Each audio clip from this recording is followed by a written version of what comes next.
probably on the shelf. No, 55, no, that was for me. If we scream it on SC Plus, it's on the Show Me Club. SC Plus.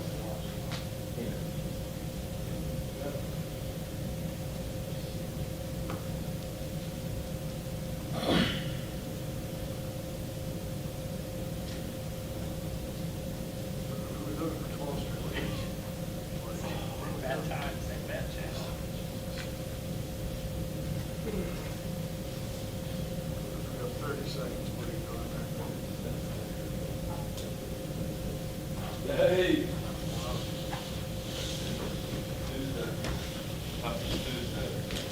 Always tough. You got to face the media. Face hard hitting questions. Investigative journalism. Mentally prepare yourself for anything that could be asked. Is that good? All right. We'll let Coach make an opening statement and we'll take questions. Coach?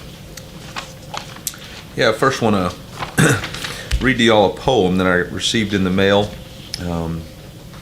last week in honor of veterans, and accompanied a picture of a sign that's right outside our stadium.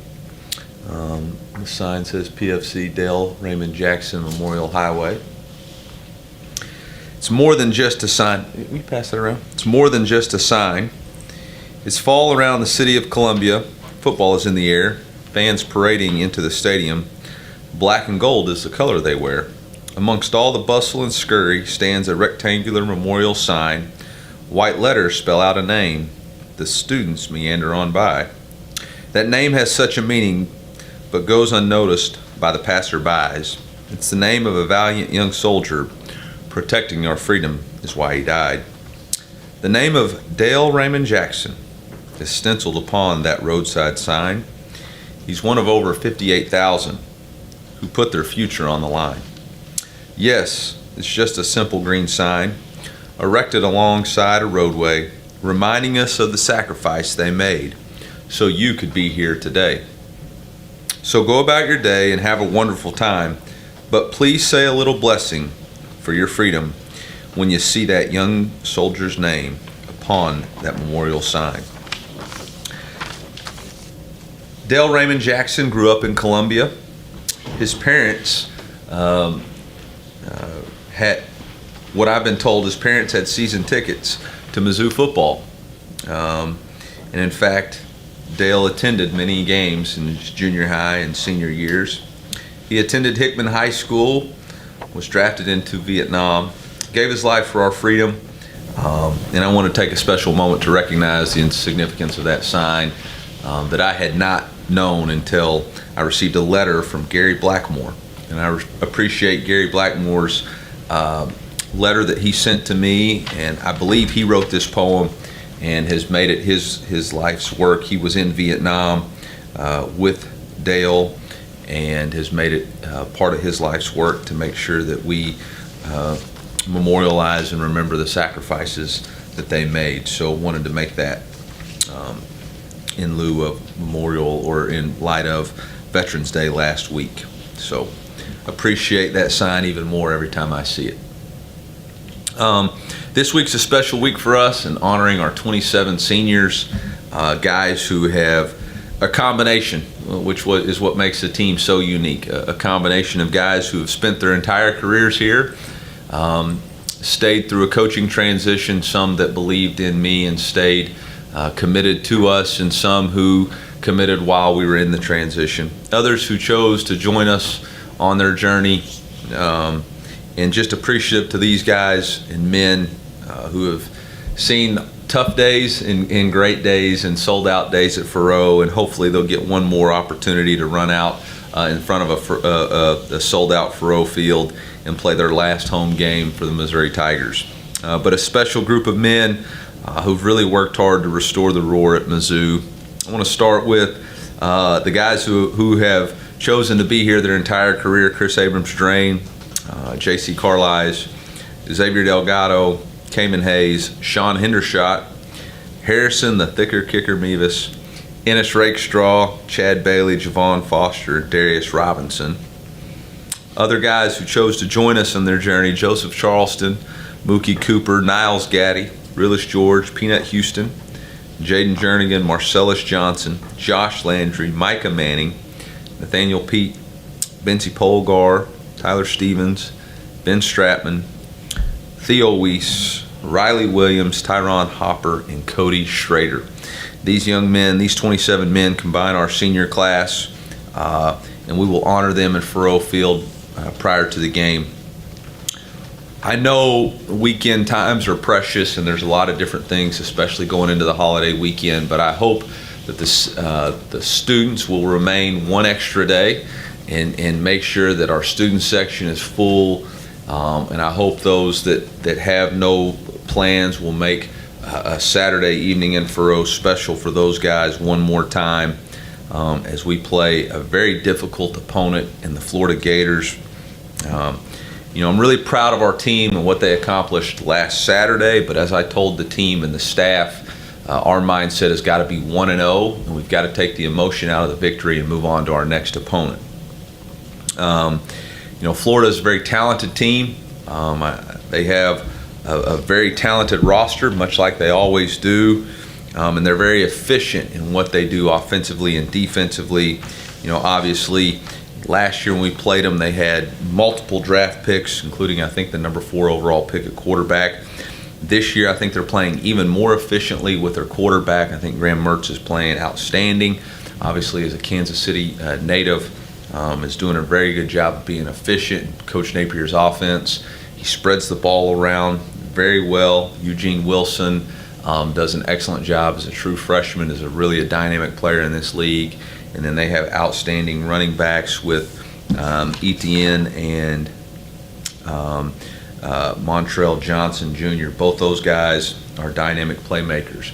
Defensively, their defensive coordinator has made the comment that he has a tool shed of defense. I think it's more like a man cave. I think it's very deep. He's got all kinds of defense and plays multiple fronts, coverages, blitz schemes, has all kinds of corrections, and does a really good job with what they're trying to do. And then special teams is efficient. So we're going to have our challenges this week, but it really starts with us in choosing what it takes to win. We talk about winning doesn't negotiate, and we have to choose the standard of Toughness Tuesday and the way that we're going to practice this week. We can't rely on last week's performance. We have to stand alone on what we're going to do this week, and it starts today with our coaches, making sure that our meetings are prepared the right way and having the right intensity. And it starts with and then it follows through with our captains, making sure that our captains demand that our players perform and practice at the standard that it's going to take to be successful. So with that, I'll open it up with questions. 4 questions. Have you found at all that, like with teams having to come together faster, I think like we've talked about going into previous senior days, is that almost creating stronger bonds among some of these groups? I think this is also new for everybody. I don't know that I have a history to say that this is making it faster or not. I just know that this is a special group that's bonded together. I think it's a little bit more special because of the amount of choices that the guys have had to stay, go, return. I think this year they're all united with a single purpose, a team mission. We kind of have adopted the motto for a couple of years: one team, one goal, 1-0. And I think this group of seniors kind of embodies that. We're united for one team, and that's the University of Missouri. Those guys who have been here 4, 5, 6 years, have you gotten any sense from them, and I understand it's not over, but what this season and the sellouts and something they haven't experienced here has meant to them? One of our, I've referred to this a few times, but our core value, always compete to do it better than it's been done before, is each year we kind of pick a few things like, what have we not accomplished here before, and let's shoot for that as a goal. And it's been, hey, let's consistently sell out Faurot. Let's make Faurot a home field advantage. Let's do, let's get that, you call it field storming game win, and we've been able to do those things so far this year. And some of these freshmen, like KD and JC and Ennis and Harrison, their first experience at Faurot was COVID. So, I mean, we were always in a 20,000 capacity crowd, and then the next year, we didn't have quite the success that we needed to early in the year to really engage the fan base. And even last year, I think about Georgia was an awesome environment, but it wasn't a sellout. And now we've got those sellouts and that streak going. So I think it's been pretty cool that they've built it to what it is now. You've said a few times now that these players believed in you. What was your pitch last December, January to get these guys who could have gone to come back? Well, I don't know that it's so much me. I think it's a belief in Coach Russell, strength and conditioning, knowing they could see the benefits not only in their physical performance but in their mental performance, their confidence in their preparation. I think it's a belief in Zach Parker and the training staff and how he was consistently able to get their bodies to perform at a high level. I think it's Liz and the nutrition department and the growth that they're making in their body mass index and loss of body fat.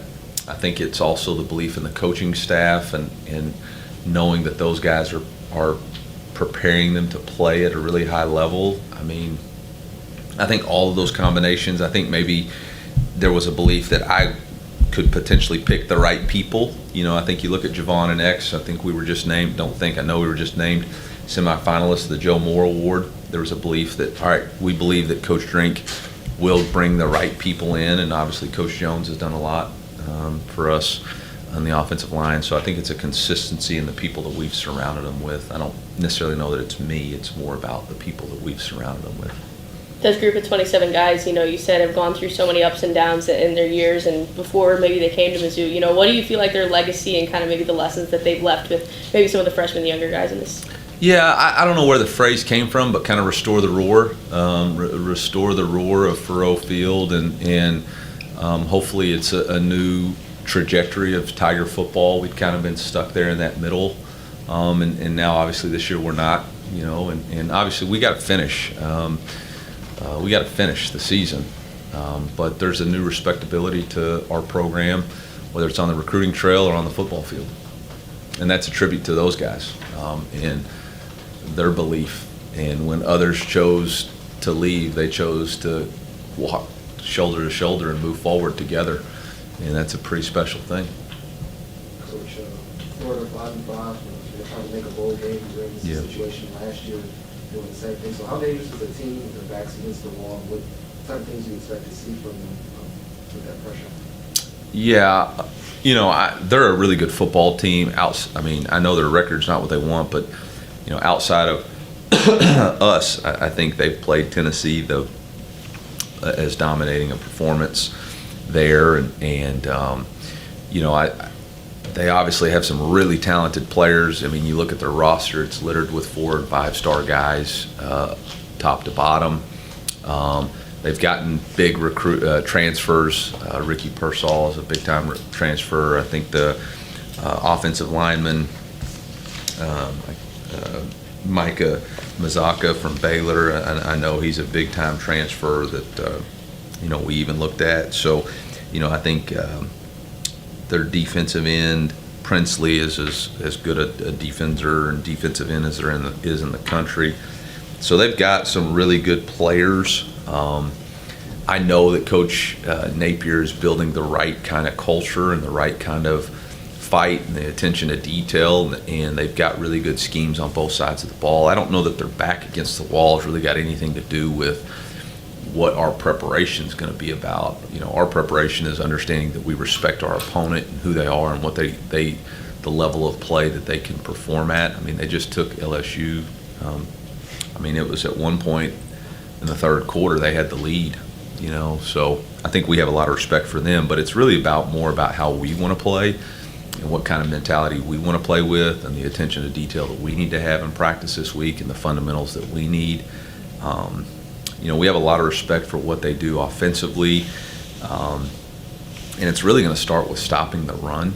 They run the ball really efficiently and then allow play action and quick game to keep their offense on the field. And so, we're going to have to, figure out a little bit of what we want to do defensively. I think we found a lot of success last week in that odd front in creating some overlap. And so I've challenged Coach Baker to really dive into that a little bit more with our personnel. I think maybe it gives us another dynamic to our defense and being able to utilize the odd front defense to help us maybe add some coverage. I think we were better in coverage because we had a little bit more underneath coverage and not having to rely so much on man-to-man. Coach, with that odd front, can you walk through kind of what that gives you schematically on defense with some of that coverage, and also what it does to an offense and maybe how they might have to adapt to it?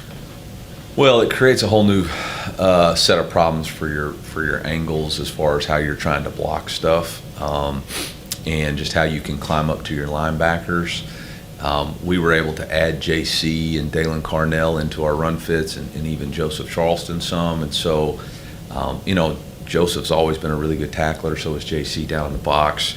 And it takes a little bit of pressure off of your corners, not playing so much isolation and having some underneath coverage. You can play a little bit more over the top. And we only gave up 6 explosive plays on Saturday, which is the fewest we had all season. I mean, and outside of the heck of a catch that the young man made for the touchdown, I mean, they really weren't behind us a whole lot. So it just allows us a little bit more flexibility, and obviously being able to be in and out of fronts is a whole another monster, as a coordinator, because there's schemes that you like versus odd, and there's schemes that you like versus 4 down front, and you got to figure out which ones you can carry. Is that a matchup specific thing, or is that something that you feel like is a regular part of your package going forward? I think it's definitely a regular part of our package going forward. We had done it quite a bit early in the year. I mean, we did it versus Middle and even versus Memphis, but we we're dropping our defensive end into coverage, and that's not really what any of our DNs were built to do. And so I think those guys on the defensive side of the ball kind of found a different way to get it done with some personnel. Speaking of your DNs, the Royals Award list just came out, and Kevin Peoples is one of the guys nominated for that. Can you talk to the job he's done with the position that you came in saying it's our biggest question mark? Yeah, congratulations to Coach Peoples on being the nomination. And, I think it's a combination of his ability to develop that position. I mean, it was a position that we were very nervous about going into the season. I think I read today where D-Rob's maybe 3rd in the league in sacks. And so he's taken a guy who had never played the position and molded him into one of the top players in our league at that position, as well as bringing Johnny Walker along, getting the most out of Niles and Joe, developing our younger players. And he's done it for 2 years. I mean, he did the same style of thing with Isaiah McGuire last year. And then he's recruited at a really high level. Obviously, I can't name any specifics, but I think we've got some pretty good recruits at that position. And so, when you think about Assistant Coach of the Year on our staff, I think he represents exactly what we're trying to do, which is coach our position at a high level and recruit it at a high level. And a lot of times, coordinators deserve a lot of credit. And both of our coordinators, all 3 of our coordinators, could be easily deserving of that credit. But I think it's pretty special when a position coach gets that opportunity too. What kind of pride your offensive line have in their part that day on Saturday? Well, to be honest, I think they had a lot of pride, but after watching the tape, I think they had a lot of, boy, we got to play a lot better in technique and fundamentally. We got to continue to improve. So they were a huge part of our success from running the football and protecting the quarterback. But I think the mindset of our team, which is embodied why we're playing so well, is we go back in there and watch the tape and we're really critical on ourselves. Like, man, I got to play better. I didn't grade out the way we needed to grade out. I left some technique and fundamental stuff out on the field. My mindset was right, but my technique and fundamentals have to improve. Coach, a lot of success against Tennessee, one of the best rushing teams in the SEC. Florida presents a little bit differently, though. Bigger personnel, and it feels like Trey Wilson's in motion pretty much every play. What's the key to stopping the run? Okay, I thought you were going the other direction. So us stopping their run game. Right, yes. Yeah. Well, yeah, again, Coach Napier does a really good job, multiple formations, multiple shifts, motions, multiple personnels, 12 and 11 personnel, a lot of different eye candy as far as, moving people around. And then they've got dynamic playmaker with Trey Wilson, and they've got really good running backs. Again, I think it's multiple fronts. I think it's being able to be multiple in what we're trying to present them, creating different angles, different attack points at the line of scrimmage, which is what Coach Baker's really good at doing. Do you have an update on Tyron Hopper and Trey? Yeah, I do. Tyron X-rays were clean. MRI was clean. It is a ankle sprain. It was pretty swollen yesterday. He's going to treat the mess out of it today. I'd say he's questionable. So we'll see how he progresses this week. In his absence, when Tristan Houston came in, what did you make of his development over the offseason once he got here, and how he's managed to slot in? Yeah, really proud of the way he came in and handled a lot of tough duties. And it's been a guy that has started out on fire in the spring and has slowly just continued to build. And I think he embraced his role on special teams, did an excellent job in that role first, and has gotten comfortable with the play speed of the SEC. And now he's getting more and more reps on defense, and is going to have to be ready if his number's called this week. Last year with Florida and Anthony Richardson at quarterback, the threat in the run game, deep ball. How different is Graham Mertz, and what does he do well at that position? I think he's very efficient with the football. He's very decisive in his reads, and he just doesn't put the ball in jeopardy very much. I mean, I think he's got 2 interceptions on the season. I think he's got a pretty good streak going right now as far as number of completions or number of attempts without interception. So you can tell he's an experienced football player, experienced in making decisions that don't affect the team, or don't negatively impact the team or the drive. And I think that's always part of a good quarterback. It just was handed a note that Cody Schrader was just named one of the finalists for the Burlsworth Trophy. Congratulations to him on that, and well deserved. Eli, how much will you use Cody's story, going forward as examples for guys in your program? Oh, I think it'll be pretty significant. Yeah, pretty significant. The good news is somebody kept the receipts of me saying the week before last season on Thursday that the whole world was fixing to find out about Cody Schrader. So I get to take some pride in the fact that I was adamant about it before everybody else was. So that was good news. Appreciate Dave Matter breaking out that tweet for me. At that time, he was a reporter and tweeted it. But no, Cody's story is going to be, it's going to be a story of Mizzou football, and quite honestly, it's going to be a story of the University of Missouri and for a long, long time. I know that this place has a bunch of great history, but when I think of Midwest, I think of a place like the University of Missouri. We've always talked about, you've got St. Louis and Kansas City, but rural Missouri is kind of the spirit of this state. You got a guy who really embodies the spirit of the state, the hard work and determination, self-made people. There's a lot of farmers in this state. There's a lot of cattle ranches. Those people are self-made. They show up every day, work extremely hard, unsure of what the future always holds, but they bet on themselves. And I think that's, it's kind of the story of Cody Schrader. He talks about in a video that our creatives released today about, when he came here, his confidence in himself became stronger the more he was elevated on the depth chart. And now he talks about, after the game, talks about his mindset is, it's who's going to quit first, and he's not ever planning on quitting. So it's a pretty awesome story. I think it probably resonates with the city of St. Louis too, and I think Kansas City could probably get on board with that. Last year you said he's the guy you would pick to fight within the alley. Still that guy. Anybody else added to that list? What did I say? You said, I've said some dumb stuff. Go ahead. You said you would take him in an alley fight. Anybody on the team would pick Cody Schrader as your guy. I said that? You said that. Damn, that's pretty good. That's strong. I would still pick it, but man, Tyron Hopper would be right there with me. If I got to choose, I don't know. I like both those guys a lot. I like both those guys a lot. You know, D-Rob's so big. D-Rob would have the intimidation factor, you know, but yeah, I like Cody a ton. Cody seems extremely grateful also just for the chance that he's had. How much has that helped, you know, coming in and taking these opportunities? A good example for others here. Yeah, I mean, I think he just believes everything's a blessing in his life, and it's a privilege to be here and represent the University of Missouri. And, you know, there's a difference between earning an opportunity and feeling like it's deserved. And I think his mentality of earning, you know, he doesn't really want anything given to him. He wants to earn it. And, I mean, that's what he shows up to work every day, and yeah, he's earned it. Yes, Coach? Well, that was a big-time press conference. For you or us?